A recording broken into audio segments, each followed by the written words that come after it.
اعوذ باللہ من الشیطان الرجیم بسم اللہ الرحمن الرحیم۔ ہم کون ہیں؟ یہ دنیا کیا ہے؟ اور ہمارا رب کون ہے؟ اور ہم سے کیا چاہتا ہے؟ اللہ تعالیٰ نے قرآن پاک میں فرمایا، ہم تمہیں بہت جلد اپنی نشانیاں دکھائیں گے، اس کائنات میں بھی اور تمہارے اپنے نفسوں میں بھی۔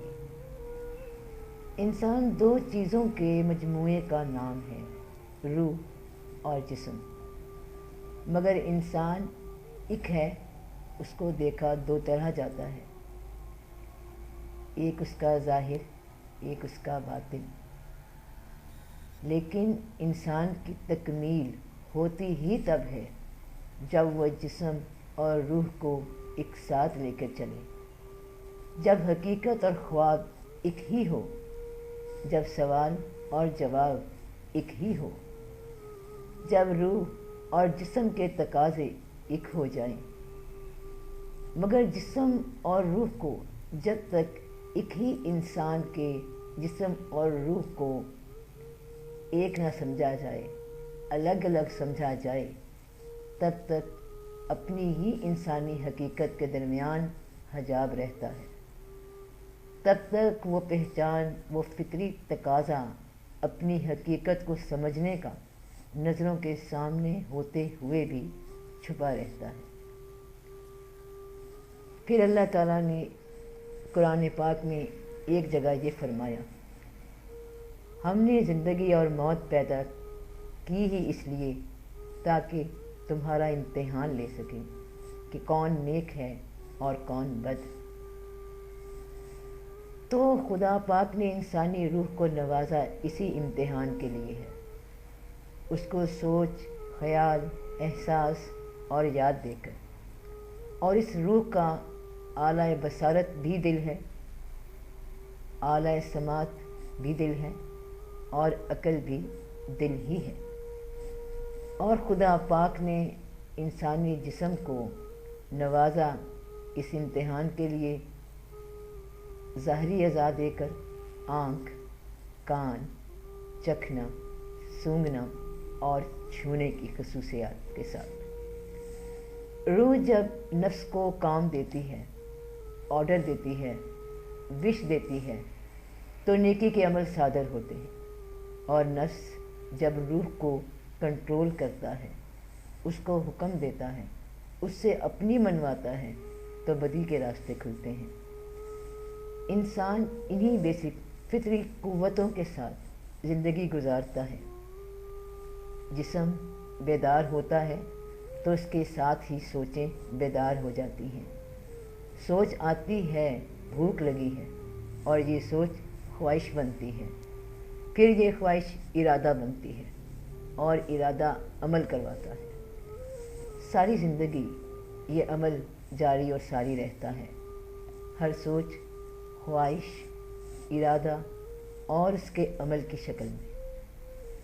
سوچیں بڑھتی جاتی ہیں، عمر کے ساتھ ساتھ پختہ ہوتی جاتی ہیں، خواہشیں بھی بڑھتی جاتی ہیں، ارادے بڑھتے جاتے ہیں، اور ان کے حصول کے لیے عمل در عمل جاری رہتا ہے۔ یہ انسانی زندگی کے جسم کا سرکل ہے، جن کو باقاعدہ عمل میں لایا جا سکتا ہے، جن کا مشاہدہ روزمرہ زندگی میں کیا جا سکتا ہے، جس میں یہ 5 سینسز کا دخل رہتا ہے جو ظاہری ہیں۔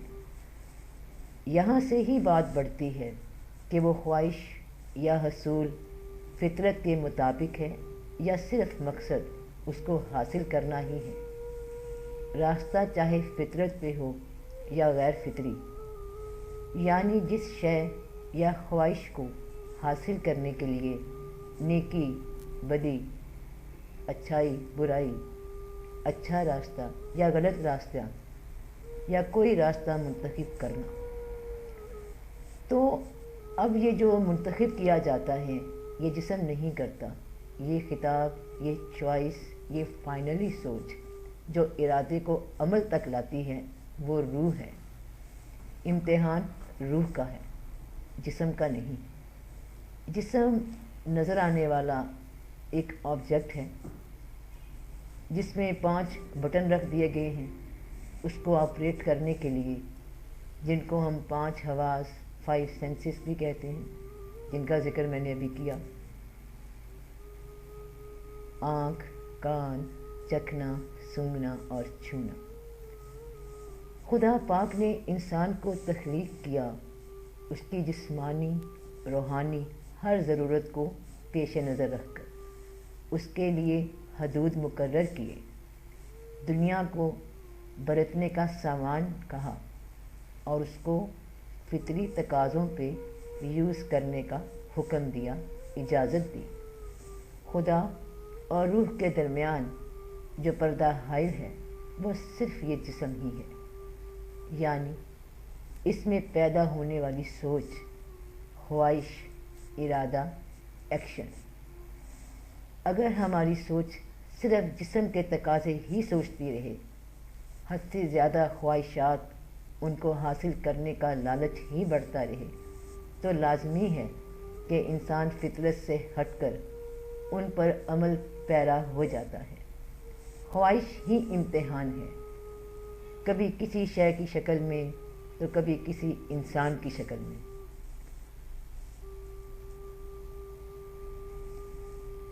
انسان پہ خواہشات کا بوجھ ہوتا ہے، اس کی روح اتنا ہی بھاری ہوتی ہے جتنا وہ بوجھ ہوتا ہے، اتنا ہی دنیا میں ملوث ہوتی ہے جتنی وہ خواہشات ہوتی ہیں، اور اسے بے سکون رکھتی ہے۔ خواہشات کی تکمیل اس کو جسم کی پرستش میں الجھائے رکھتی ہے، اور زندگی کے امتحان کا وقت سانسوں کی شکل میں مٹی کی ریت کی طرح پھسلتا چلا جاتا ہے، اور آخر کار انسان واپس لوٹ جاتا ہے اپنی اصل کی طرف۔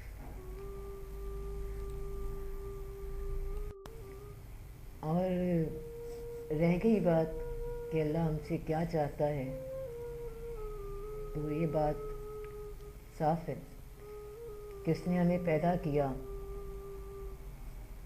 وہ ہمیں آزما رہا ہے دونوں طرح سے، اچھائی سے بھی دیکھ رہا ہے اور ہماری برائیوں کو بھی دیکھ رہا ہے۔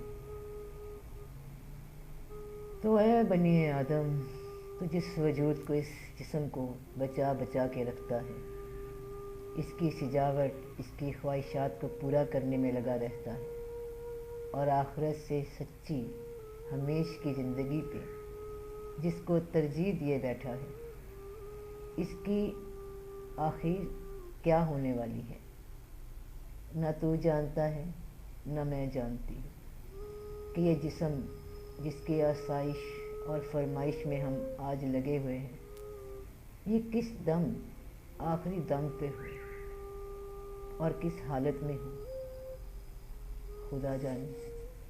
یہ مٹی میں دفن ہو جائے گا، یہ یا جلا دیا جائے گا، یا پانی میں بہہ کر مچھلیوں کی خوراک بن جائے گا۔ بس ہر دم سچے رب سے دل کا تعلق جوڑ لو اور اس کی یاد میں لگا رہے، اور خیر کی دعا مانگتے رہو کہ خاتمہ ایمان پہ ہو، اور اصل انسان یعنی روح انسانی خیر کے انجام کو حاصل کر لے۔ فکر، غور، ادراک اصل انسان پہ ہی رکھو، توجہ اپنے جسم سے زیادہ روح پہ رکھو، اور جس طرح اللہ نے فرمایا ہے اس طرح زندگی بسر کرو۔ اللہ نے دنیا میں بھیجا ہے، اس کو برتنے کا سامان کہا ہے، تو اس طرح ہی برتو جس طرح فطرت کہتی ہے۔ جب ہم فطرت سے ہٹتے ہیں تو تنگ پڑتے ہیں، دلوں کا سکون چھن جاتا ہے، بے چین ہوتے ہیں۔ اگر فطرت پہ چلتے ہوئے ہر آسائش کو استعمال کریں تو ہمارے دل، دماغ، جسم، روحیں سب ہلکی ہو جائیں گی۔